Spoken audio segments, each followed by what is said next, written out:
నమస్తే welcome to KMR news. Right, ఈరోజు తెలంగాణ రాష్ట్ర వ్యాప్తంగా బంద్కు పిలుపునివ్వడం జరిగింది. బంద్ దేని గురించి అనేది మీ అందరికీ తెలుసు, ఒక క్లారిటీ కూడా ఉన్నది.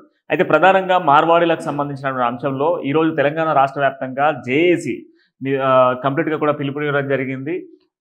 జేఏసీ ఇచ్చినటువంటి పిలుపుతో చాలా ప్రాంతాలలో మార్వాడి గో బ్యాక్ అనేటువంటి నినాదంతో బంద్ నిర్వహిస్తూ ఉన్నారు. హైదరాబాద్లో చాలా ప్రాంతాలలో ఈరోజు షాపులన్నీ క్లోజ్ అయి ఉన్న సిచ్యువేషన్స్ కనబడతా ఉన్నాయి. మార్వాడీలను వలసలుగా వచ్చి స్థిరాస్తులు పెంచుకుంటా ఉన్నారు. స్థిరాస్తులు పెంచుకోవడంతో పాటుగా మా పొట్టకుటి పైన కొడతా ఉన్నారు. చేతి వృత్తులు పడిపోతూ ఉన్నాయి, కుల వృత్తులు పడిపోతూ ఉన్నాయి. ఈరోజు చేయూతకు సంబంధించినటువంటి అనేక కార్యక్రమాలలో చేతి వృత్తులు పడిపోవడానికి బలమైనటువంటి రీజన్ ఈరోజు మార్వాడీలే అని చెప్పేసి ఈ ఉద్యమాన్ని చేస్తూ ఉన్నారు. ఇప్పటికే మిర్యాలగూడ, నల్గొండ, హైదరాబాద్, అదేవిధంగా కరీంనగర్తో పాటుగా వరంగల్లో కూడా కొన్ని ప్రాంతాలలో ఈ యొక్క బంద్ను పాటిస్తున్న సిచ్యువేషన్స్ కనబడతా ఉన్నాయి. మార్వాడీలు పొట్టకూటి కోసం వలసలుగా తెలంగాణ రాష్ట్రానికి వచ్చి తెలంగాణ రాష్ట్రాన్ని ఈరోజు నట్టేట ముంచేటువంటి ప్రయత్నం చేస్తూ ఉన్నారు. తెలంగాణ రాష్ట్రాన్ని మరింత దీనస్థితికి చేస్తూ ఉన్నారు. ఈరోజు తెలంగాణలో ఉన్నటువంటి తెలంగాణ వాసులను ఇబ్బంది పెట్టే విధంగా ఇలాంటి మార్వాడీలు చేస్తున్నటువంటి కథకు మేమంతా కూడా రోడ్డు పాలవుతున్న సిచ్యువేషన్స్ కనబడతా ఉన్నాయి. హోల్సేలు, రీసేలు అండ్ మ్యానుఫ్యాక్చరింగ్, దాంతో పాటుగా రీటైల్స్ అన్నీ కూడా వాళ్ళే అయిపోయినాయి. ఈరోజు మేము చేద్దామన్న పని లేదు అని చెప్పేసి, పని లేకుండా చేస్తూ ఉన్నారు మాకు అని చెప్పేసి పెద్ద ఎత్తున ఆవేదన వ్యక్తం చేస్తూ ఉన్నారు. ఆవేదనతో పాటుగా బంద్ను పిలుపునివ్వడం జరిగింది. ఇంకా దీనికి కొన్ని రాజకీయ పార్టీలు కూడా మద్దతును తెలుపుతా ఉన్నాయి. దాంతోపాటుగా కొన్ని పార్టీలు వ్యతిరేకిస్తూ ఉన్నాయి. ఎందుకంటే భారతదేశంలో ఉన్నటువంటి రాజ్యాంగం ప్రకారం ఎవరైనా ఎక్కడైనా పనిచేసుకునేటువంటి హక్కు భారతదేశ రాజ్యాంగంలో ఉన్నది. అలాంటి రాజ్యాంగాన్ని ధిక్కరించి ఎవరు కూడా వ్యక్తిగతంగా ఈరోజు ఒక క్యాస్ట్ను బేస్ చేసుకొని గో బ్యాక్ అనేటువంటి నినాదం సరికాదు అంటూ కూడా కొన్ని పార్టీలు మాట్లాడుతూ ఉన్నాయి. ఈరోజు మార్వాడీలకు సంబంధించి రాష్ట్ర వ్యాప్తంగా బంద్ ఇవ్వడము ఇది కొంత బాధాకరమైన విషయమే అని చెప్పేసి కొన్ని పార్టీలు మాట్లాడుతూ ఉన్నాయి. అదేవిధంగా తెలంగాణ ఉద్యమకారులు కూడా కొంత చెప్తా ఉన్నారు. ఈరోజు వాస్తవానికి తెలంగాణ రాష్ట్రంలో మార్వాడీల సంతతి పెరిగింది. మార్వాడీలకు సంబంధించినటువంటి మార్వాడీలంతా కూడా పెద్ద ఎత్తున రాష్ట్రానికి రావడం వల్ల రాష్ట్రంలో ఉన్నటువంటి కొంత చేతి వృత్తులు కావచ్చు, కుల వృత్తులు కావచ్చు, ఇవన్నీ పడిపోతూ ఉన్నాయి. ఎందుకంటే వాళ్ళకు సంబంధించినటువంటి సేల్స్ పెరుగుతూ ఉన్నాయి. దీనివల్ల మాకు బిజినెస్ లేదని చెప్పేసి చాలామంది ఆవేదన వ్యక్తం చేస్తూ ఉన్నారు. అయితే ఈరోజు భువనగిరి డిస్టిక్కి సంబంధించి వలిగొండ, నల్గొండ, సూర్యాపేట జిల్లాలలో పలు చోట్ల దుకాణాలు మూసివేసి నిరసనలు వ్యక్తం చేస్తున్నటువంటి వ్యక్తులు కనబడతా ఉన్నారు. ఓయూజేఏసీ రాష్ట్ర వ్యాప్తంగా ఇచ్చినటువంటి పిలుపు మేరకు ఈ పలు ప్రాంతాలలో ధర్నాలు కొనసాగుతున్న సిచ్యువేషన్స్ అయితే కనబడతా ఉన్నాయి. మార్వాడీలకు సంబంధించినటువంటి సమస్య ఇప్పుడు కాదు, ఎన్నో రోజుల నుంచి కూడా ఈ యొక్క మార్వాడీలకు సంబంధించినటువంటి అజమాయిషణం పెరగడంతో చాలా వరకు తెలంగాణ రాష్ట్రంలో ఈ ఇబ్బందులు తలెత్తుతున్న సిచ్యువేషన్స్ అయితే కనబడతా ఉన్నాయి. అయితే ప్రస్తుతం ఉన్నటువంటి సిచ్యువేషన్స్లో మార్వాడీలకు సంబంధించి తెలంగాణ రాష్ట్రంలో ప్రతి మారుమూల గ్రామానికి కూడా వాళ్ళు చేరుకున్నారు. ఇప్పటికే ప్రతి ప్రాంతంలో కూడా వాళ్ళంతా కూడా వ్యాపారాలు మొదలుపెట్టిన సిచ్యువేషన్స్ కూడా ఉన్నాయి.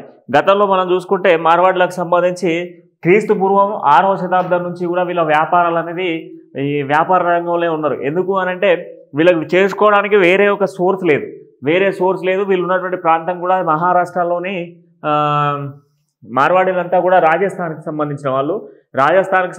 రాజస్థాన్లో ఉన్నటువంటి మార్వాడి ప్రాంతం నుంచి వచ్చినటువంటి వాళ్ళు. వీళ్ళంతా కూడా ఏంటంటే మార్వాడి అనేటువంటి వీళ్ళకి ఎందుకు వచ్చింది అనేది కూడా మనం ఒకసారి మాట్లాడుకుంటే, మారు అంటే ఎడారి ప్రాంతం, వాడి అని అంటే వాళ్ళు ఉండేటువంటి నివాసం కనుక ఎడారి ప్రాంతంలో నివాసం ఉండేటువంటి వీళ్ళకు చేసుకుందామంటే అక్కడ ఉన్నటువంటి వ్యవసాయ భూములు సహకరించవు, వర్షాలు లేవు, నీళ్లు నిలవవు, బాయిలు లేవు, నీళ్లు లేవు. కనుక వీళ్ళు చేసుకోవడానికి ఎలాంటి సోర్స్ లేదు. సోర్స్ లేనప్పుడు ఏం చేస్తారు? వలసలుగా వచ్చి వేరే ప్రాంతాలలో సెటిల్ అయిపోయారు.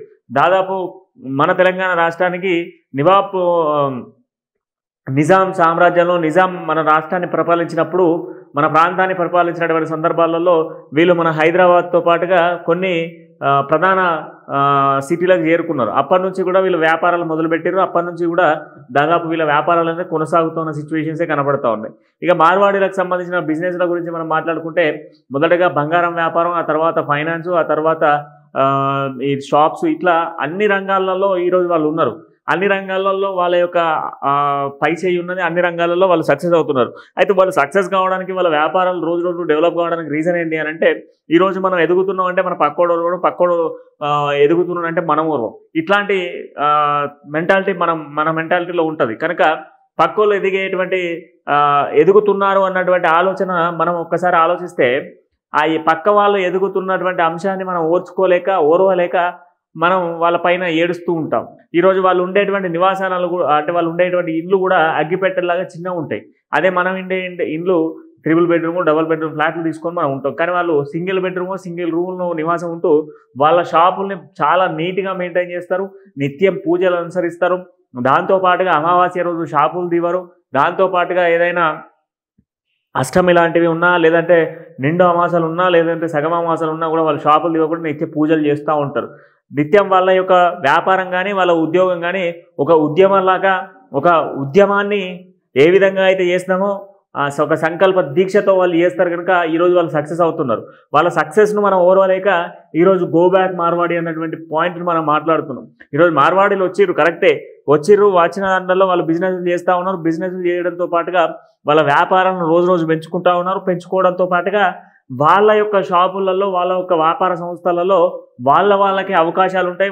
వాళ్ళనే వాళ్ళు డెవలప్ చేసుకోవడానికి చూస్తారు. ఈరోజు నాకు ఏదైనా ఆపద వచ్చింది, ఏదైనా డబ్బులు కావాలని చెప్పేసి వాళ్ళని అడిగితే ఈరోజు బదులడిగితే ఎవరు ఇయ్యరు, ఇంట్రెస్ట్ అడుగు దెబ్బకే ఇస్తారు. కానీ వాళ్ళ దగ్గర ఏంటంటే ఒక వ్యక్తి లాస్ అయిండు అంటే ఆ లాస్కు సంబంధించి అందరూ కూడా భరించుకొని ఆ వ్యక్తికి కావాల్సిన డబ్బులు సమకూర్చుకొని ఆ తర్వాత మళ్ళీ ఆ వ్యక్తి డెవలప్ అయిన తర్వాత వాళ్ళు మళ్ళీ తిరిగి డబ్బులు తీసుకుంటారు. లేదు ఇక ఆ వ్యక్తి వ్యాపారం చేయలేకపోతున్నాడు అనుకున్నప్పుడు ఆ వ్యక్తికి సంబంధించినటువంటి ఏదైతే పని వస్తుందో ఆ పనికి సంబంధించి వాళ్ళే మళ్ళీ ఉద్యోగంలో పెట్టుకుంటారు. అట్లా ఒకరికొకరు హెల్ప్ చేసుకొని ముందుకు వెళ్ళడం వల్ల ఈరోజు మార్వాడీల సక్సెస్ అనేది అన్ని రాష్ట్రాలలో, అన్ని ప్రాంతాలలో డెవలప్ అవుతా ఉన్నారు. అన్ని గ్రామాలలో డెవలప్ అవుతా ఉన్నారు. ఏ మారుమూల గ్రామం వెళ్ళినా మార్వాడికి సంబంధించినటువంటి ఒక షాప్ ఉంటుంది. ఎగ్జాంపుల్ చెప్తా. ఇప్పుడు స్వీట్ హౌస్ అంటే మార్వాడి హౌస్ పోండి, మార్వాడి స్వీట్ హౌస్ అని చెప్తాం. మార్వాడి స్వీట్ హౌస్లలో స్వీట్లు కొనేది. మార్వాడి కాస్త పుల్లారెడ్డి స్వీట్లు ఇప్పుడు ఎంత ఫేమస్, రెడ్డి కమ్యూనిటీ కదా, ఆయన ఎంత ఫేమస్ అయిపోయింది. పుల్లారెడ్డి స్వీట్స్ అంటే బ్రాండ్. మరి అట్లాంటి బ్రాండ్ క్రియేట్ చేసినాం అంటే వాళ్ళు అన్నిట్లలో ఉన్నారు, లేరని కాదు. కాకపోతే ఏంటంటే వాళ్ళ బిజినెస్ను వాళ్ళు సక్సెస్ చేసుకోవడానికి, వాళ్ళ బతుకు తెరువు కోసం వాళ్ళు వ్యాపారాలు చేసుకుంటూ ముందుకు వెళ్తూ ఉన్నారు.